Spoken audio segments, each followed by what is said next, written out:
Alright, so the purpose of this video is to tell you why episode Revenant was just okay. It wasn't overwhelming, it wasn't underwhelming, it was just, whelming, right?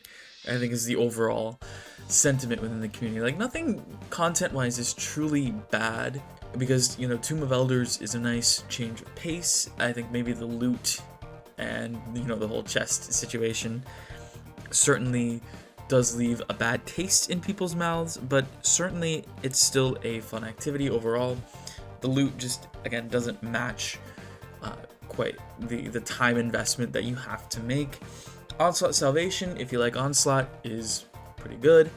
I think I recently went back and did the OG Onslaught, and it's just way more challenging, and I think because it's more challenging, for me, I enjoy doing it more than Salvation Onslaught, but that's just me. Some people might prefer the newer version. That's fine. Whatever floats your boat. The exotic mission is very short, and I think in terms of what we expect for an exotic mission, it was pretty normal, and that's where a lot of people are upset, including myself, because it's, not really upset, but I guess just a little disappointed, because you want more, maybe not necessarily more, but just something different. And we haven't had that in so long, and it's everywhere in the game, from exotic missions to the seasonal content model to events being the same thing again and again with very little variation.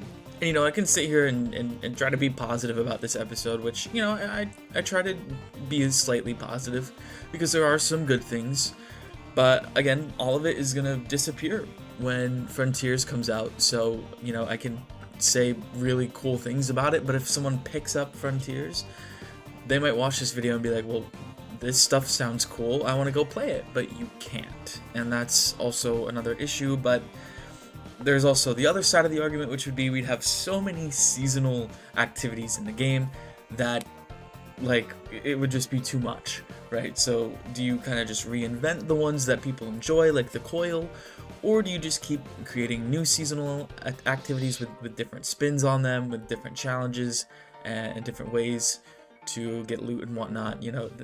That's a really tough question for Bungie, and I don't want to pretend I have the answer, but I just want to say that I see both sides of the coin in that sense, right? But a lot of this content, we have to remember, was made months and months ago, probably around the time that Final Shape was being launched and we were all enjoying the fantastic time that was the Final Shape. This content was being worked on, and the criticism that we would eventually give it when Echoes came out, and now with Revenant, it's very difficult to just go in and fix the game when there's stuff that you have made in advance that you can't change. It's like telling a baker to go and fix a souffle when it's already been baked and the souffle has risen, and it's the way they wanted to make the souffle, but maybe you have a critique with it. Maybe it's too sweet. Maybe it's not risen enough or something. I'm sorry, I'm not much of a souffle fanatic, but maybe you as the customer, you're like, oh, the souffle isn't the best you've made, or it isn't my favorite souffle, and the baker can't do anything about the souffle until they make the next one, right? And the next souffle in this analogy is episode Heresy. So I see a lot of shorts and videos and Reddit posts criticizing the episodic cadence and whatnot, and I get it. I'm not here to defend the cadence. I'm not here to defend that you go talk to Ido in person and then you go talk to the holo projector and then you go back to a radio to talk to Ido. It's annoying. I get it. But the way the structure usually works is that you end the season, or excuse me, you end the week talking to Ido on the holo projector, right? And then that's the end of the questline for the week. That's how it used to be. Then you would come back the next week and you would start by talking to Ido, right? And I get the consecutiveness of all it still does make it irritating, and you probably would have some of that again.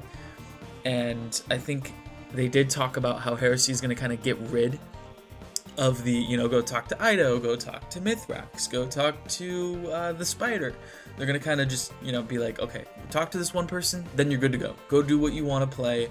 You know, it's kind of gonna let you just do your own thing. But again, that criticism that we give, it takes time for the critique to get to the devs, and then it takes time for them to implement it. So yes, Revenant sucks with some particular issues like the cadence and having to talk to vendors multiple times in different formats, but that criticism has yet to been implemented. The dev cycle, as we all call it, that's what it is. We have not caught up with the dev cycle, or rather our criticism has not caught up with the dev cycle. Also, this is future me. I kind of did leave this out of the initial recording, but the lack of a good villain does contribute to all of this as well, because Maya and Fikrul are certainly not the witness. So yeah, kind of not fair to them, and these are just loose ends, but the build-up for the next big bad will certainly be better than these guys who are just kind of like scraps from the Light and Dark saga. Hopefully, Heresy is where it happens.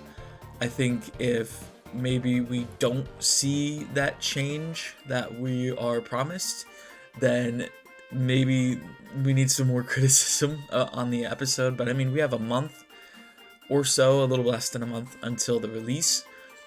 So that's, I mean, there should be plenty of time to polish everything if you're Bungie. Again, I'm not a dev, so I don't know. I'm not gonna like pretend that I do, but in my head, I'm like, maybe, probably.